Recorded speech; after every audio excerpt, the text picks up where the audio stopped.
استاد په سکول کې یو ماشوم را پاسو ویلي بچی پلار دې څه کار کوي. ماشوم څه ډېر په غریو نیولي انداز خپلو ملګرو ته چاپېر وکتل، سترګې یې ټیټې کړې او روښانې وې. استاد یې په دماکه کې مړ دی. یو څو رڼې اوښکې په مخ تېرې شوې دي، تګې ځمکې داسې جذب کړې چې لکه چیندخه چې میږی راکاږي. بیا یې قیصه ورته څه داسې وکړه، استاد زه چې کله کور ته لاړ شم د دې بستې نه کتابونه لر کم، په دې بسته کې د پالشو ډبې، زړه کپړه او یو زوړ برش کېدم. مور ته مې وایم بیبې ښار ته لاړم، مور مې څه ډېر په غریو نیولي انداز وایي بچیه زه الله دې مل شه. د دغې ښار د یو سړک په غاړه په یو فوټپات دغه کپړه خوره کم، سره د برش او د پالشو کینم. بیا د دې ښار دغې ړندو خلکو لا د پیزارونو صفایي کومه چې چانه لس غواړم پنځه راکوي او که پنځه وغواړم بیا نه راکوي. بیا د دې ښار دغې ړندو خلکو لا د پیزارونو صفایي کومه چې چانه لس غواړم پنځه راکوي که پنځه وغواړم بیا نه راکوي. استاد ړانده مې ورته زه کوي، ما نه تر اوسه چا تپوس ونه کړو چې دې بسته کې کتابونه خوند کوي، په دې چاچو کې قلمونه خوند کوي، په دې بکسه کې خو رنګونه خوند کوي. خو زه ګیله د چا نه ځکه نه کوم چې په دې ښار کې انسان بلکل نشته. خو زه ګیله د چا نه ځکه نه کوم چې په دې ښار کې انسان بلکل نشته. دلته د زړه خاوندان بلکل نشته، دلته په چا کې ایمان بلکل نشته، دلته په سترګو کې نظر هم نشته او دلته زما غوندې نهر هم نشته. دلته په سترګو کې نظر هم نشته، دلته زما غوندې نهر هم نشته. ماشوم قیصه لا ختمه کړې نه وه چې د چوټۍ ټلۍ یې ووهله، خاموشي ورسره ماته شوله. ماشوم په مخ دواړه لاسونه راښکله، خپلې اوښکې یې پرې وچې کړلې. خو په تلو تلو کې استاد یې ته وې بې ادبي ماپ. خو منیر وایي چې د لوږې مړه منه نو سوال د چا نه سله وکم، د لوږې مړه منه نو سوال د چا نه سله وکم. رزق هغه راکړي نشه ورپسې خپله وکړم.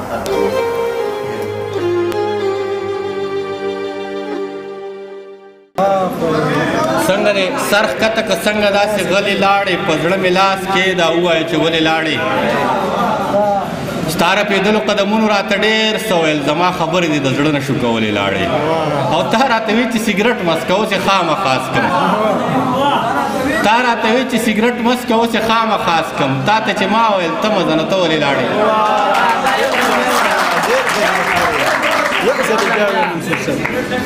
تا راته سګرټ څه ښه شی نه دی، خو تا راته وایي چې سګرټ مسکه اوس یې خامخا څکم. تا ته چې ما ویل ته مزه نه ته ولې لاړې. یو داسې یو په دې بل هم یو شعر رایاد شو چې عجیبه دا ده چې زه ورک شم نو تا پیدا کړم، چې ځان برباد کړم نو هله د چا مخ ووینم، چې ځان برباد کړم نو هله د چا مخ ووینم، غټ کشکې وکړم د سګرټانو رڼا پیدا کړم.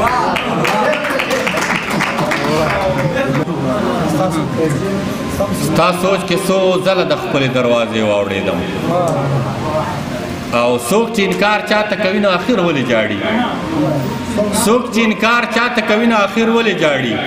تاله په دې یم راغلی که په دې واوړېدم. زړه راله درد ونیو، زړه راله ارمان ونیو، زړه راله درد ونیو، زړه راله ارمان ونیو، او ما درله زه نه نیوه تا راله ګریوان ونیوه. او ما په خالي غېږه به څه کول خدا مې وکړو، ما په خالي غېږه به څه کول خدا مې وکړو. له ډېره درده مې په لاسو کې خپل ځان ونیو. او د دیدن سو ساس کې راتوی که ګینې هر څه لاړو، د دیدن سو ساس کې راتوی که ګینې هر څه لاړو. قسم په خدای دی قاد زما د زړه کینعان ونیو. او روایت دا دی چې عاشق ځي د صحرا په لوري، زما محبوب ما نه مخکې بیابان ونیو. او شعر واوره چې زما د درد مزه یې ولیده په ژوند پوه شو، زما د درد مزه یې ولیده په ژوند پوه شو. هغه بې مینې سړي هم ځان له جانان ونیو. پکار ده چې نور هم په محبت کې لیونی شو. جانانا خبه دا وي چې الفت کې لیوني شو په کار ده چې نور هم په محبت کې لیوني شو او په دې خو زه حیران یم چې اوس هم خوشحاله نه دي په دې خو زه حیران یم چې اوس هم خوشحاله نه دي لالي ستا د خوا خلک جنت کې لیوني شو او د ډېره موده پس یو ځای کېدو نیم لیوني کړو د ډېره موده پس یو ځای کېدو نیم لیوني کړو ښکارېږي چې پوره به په رسخت کې لیوني شو او مونږ یو بل نه اظهار د محبت غوښته بس دا وه مونږ یو بل نه اظهار د محبت غوښته بس دا وه هېڅ نه خو د خیال په شراکت کې لیوني په زړه سوری په خړ خیبر باندې راواوړېدمه یا په جړا سره په پېښور باندې راواوړېدمه زما په زړه